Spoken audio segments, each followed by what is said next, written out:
நடிகர் மற்றும் இயக்குனர் மனோஜின் திடீர் மரணம் ரசிகர்கள் மற்றும் திரையுலகினர் மத்தியில் பெரிய அதிர்ச்சியை ஏற்படுத்தியுள்ளது. பாரதிராஜா இயக்கிய தாஜ்மஹால் படத்தில் நாயகனாக மிகப்பெரிய எதிர்பார்ப்புகளுடன் அறிமுகமானார் மனோஜ். இந்த படத்தின் பாடல்கள் அனைத்தும் பெரியளவில் ஹிட் அடித்தாலும் படம் சுமாரான விமர்சனங்களை பெற்றது. அடுத்தடுத்து வந்த படங்களும் பெரிதாக கவனிக்கப்படவில்லை. நடிகர் இயக்குனர் என சினிமாவில் தன்னை தக்க வைத்துக் கொள்ள மனோஜ் போராடினாலும் பெரிய உயரத்திற்கு அவர் செல்லாதது வருத்தமே. இதுகுறித்து அவர் பல நேர்காணல்களில் பேசியுள்ளார். நான் செய்த தவறு. மனோஜ் பாரதிராஜா.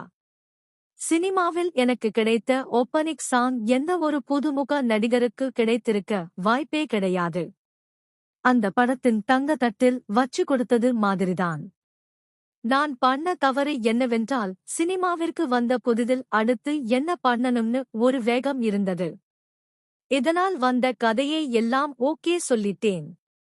எனக்கு அப்போது அந்த பக்குவம் இல்லை. அதை கொஞ்சம் ஃபோகஸ் செய்திருந்தால் நான் நல்ல நிலைக்கு போயிருப்பேன் என மனோஜ் பாரதிராஜா ஒரு நேர்காணலில் தெரிவித்துள்ளார். தற்கொலை எண்ணம் வந்தது. மனோஜ். தொடர்ந்து சினிமா வாய்ப்புகள் வராமல் போனதால் நான் மன உளைச்சலுக்கு ஆளானேன். 8 வருடங்கள் நான் சினிமாவில் இல்லை. என்ன பண்ண போறோம்?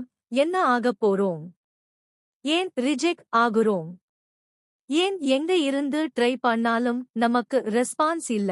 சரி, அப்பா பேரை யூஸ் பண்ணி போனாலும் நமக்கு எதுவுமே நடக்கல. இந்த சூழலில்தான் தற்கொலை எண்ணமும் வந்தது. அப்போது என்னுடைய மனைவிதான் எனக்கு பக்கபலமாக இருந்தார். சொந்த காலில் நிற்க வேண்டும். சினிமாவில் தனது தந்தையைப் போல் பெரிய இயக்குனராக வர வேண்டும் என்பதே மனோஜின் கனவு. மணிரத்னம் இயக்கிய பம்பாய் படத்தில் உதவி இயக்குனராக பணியாற்றினார். பின் பாரதிராஜா தாஜ்மஹால் படத்தில் மனோஜை நாயகனாக அறிமுகப்படுத்தினார். நடிகராக மார்க்கெட் போன பின் மனோஜ் இயக்கிய மார்கழி திங்கள் திரைப்படம் கடந்த 2023ஆம் ஆண்டு வெளியானது. இந்த படத்தை அவர் வெளியிடுவதிலும் பல சவால்கள் இருந்தது.